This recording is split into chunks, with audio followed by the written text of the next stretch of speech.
बोले, हे संजय, धर्मभूमि कुरुक्षेत्र में एकत्रित युद्ध की इच्छा वाले मेरे और पांडु के पुत्रों ने क्या किया?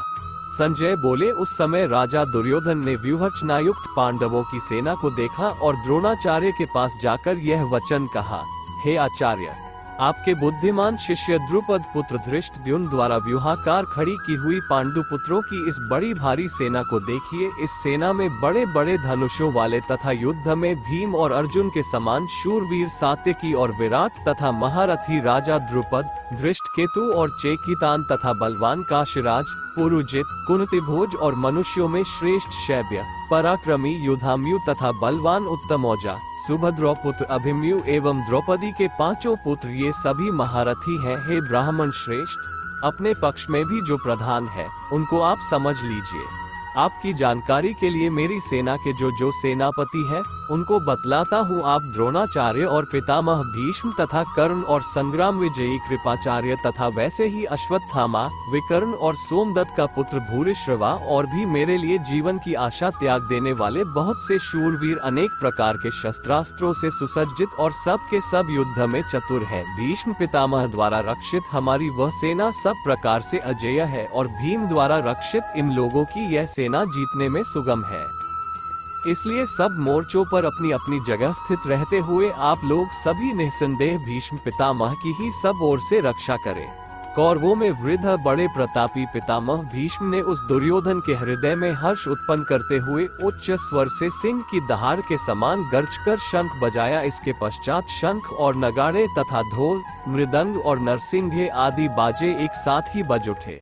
उनका वो शब्द बड़ा भयंकर हुआ। इसके अनंतर सफेद घोड़ों से युक्त उत्तम रथ में बैठे हुए श्री कृष्ण महाराज और अर्जुन ने भी अलौकिक शंख बजाए। श्री कृष्ण महाराज ने पांचजन्य नामक, अर्जुन ने देवदत्त नामक और भयानक कर्म वाले भीमसेन ने पौंड नामक महाशंख बजाया। कुंती पुत्र राजा युधिष्ठिर ने अनंत विजय नामक और नकुल तथा सहदेव ने सुघोष और मणिपुष्पक नामक शंख बजाए। श्रेष्ठ धनुष वाले काशीराज और महारथी शिखंडी एवं धृष्टद्युम्न तथा राजा विराट और अजेय सात्यकी, राजा द्रुपद एवं द्रौपदी के पांचों पुत्र और बड़ी भुजा वाले सुभद्रा पुत्र अभिमन्यु, इन सभी ने, हे राजन, सब ओर से अलग अलग शंख बजाए और उस भयानक शब्द ने आकाश और पृथ्वी को भी गुंजाते हुए धृतराष्ट्रों के अर्थात आपके पक्षवालों के हृदय विदीर्ण कर दिए। हे राजन, इसके बाद कपिध्वज अर्जुन ने मोर्चा बांधकर डटे हुए धृतराष्ट्र संबंधियों को देखकर उस शस्त्र चलने की तैयारी के समय धनुष उठाकर ऋषिकेश श्री कृष्ण महाराज से यह वचन कहा, है अच्युत, मेरे रथ को दोनों सेनाओं के बीच में खड़ा कीजिए और जब तक कि मैं युद्ध क्षेत्र में डटे हुए युद्ध के अभिलाषी इन विपक्षी योद्धाओं को भली प्रकार देख न लूं कि इस युद्ध रूप व्यापार में मुझे किन किन के साथ युद्ध करना योग्य है, तब तक उसे खड़ा रखिए। दुर्बुद्धि दुर्योधन का युद्ध में हित चाहने वाले जो ये राजा लोग इस सेना में आए हैं, इन युद्ध करने वालों को मैं देखूंगा। संजय बोले, हे धृतराष्ट्र, अर्जुन द्वारा कहे अनुसार महाराज श्री कृष्णचंद्र ने दोनों सेनाओं के बीच में भीष्म और द्रोणाचार्य के सामने तथा संपूर्ण राजाओं के सामने उत्तम रथ को खड़ा कर इस प्रकार कहा कि हे पार्थ, युद्ध के लिए जुटे हुए इन कौरवों को देख। इसके बाद पृथापुत्र अर्जुन ने उन दोनों ही सेनाओं में स्थित ताऊ चाचों को, दादों परदादों को, गुरुओं को, मामाओं को, भाइयों को, पुत्रों को, पौत्रों को तथा मित्रों को, ससुरों को और सुहृदों को भी देखा। उन उपस्थित संपूर्ण बंधुओं को देखकर वे कुंती पुत्र अर्जुन अत्यंत करुणा से युक्त होकर शोक करते हुए यह वचन बोले। अर्जुन बोले, हे कृष्ण,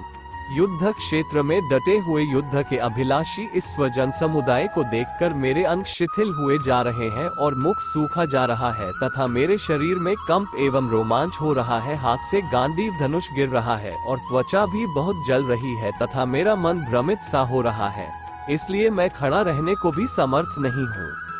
हे केशव, मैं लक्षणों को भी विपरीत ही देख रहा हूँ तथा युद्ध में स्वजन समुदाय को मारकर कल्याण भी नहीं देखता। हे कृष्ण, मैं न तो विजय चाहता हूँ और न राज्य तथा सुखों को ही।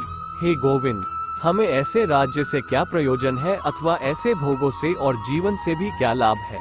हमें जिनके लिए राज्य, भोग और सुखादि अभीष्ट है, वे ही ये सब धन और जीवन की आशा को त्याग कर युद्ध में खड़े हैं। गुरुजन, ताऊ चाचे, लड़के और उसी प्रकार दादे, मामे, ससुर, पौत्र, साले तथा और भी संबंधी लोग हैं। हे मधुसूदन, मुझे मारने पर भी अथवा तीनों लोकों के राज्य के लिए भी मैं इन सबको मारना नहीं चाहता, फिर पृथ्वी के लिए तो कहना ही क्या है।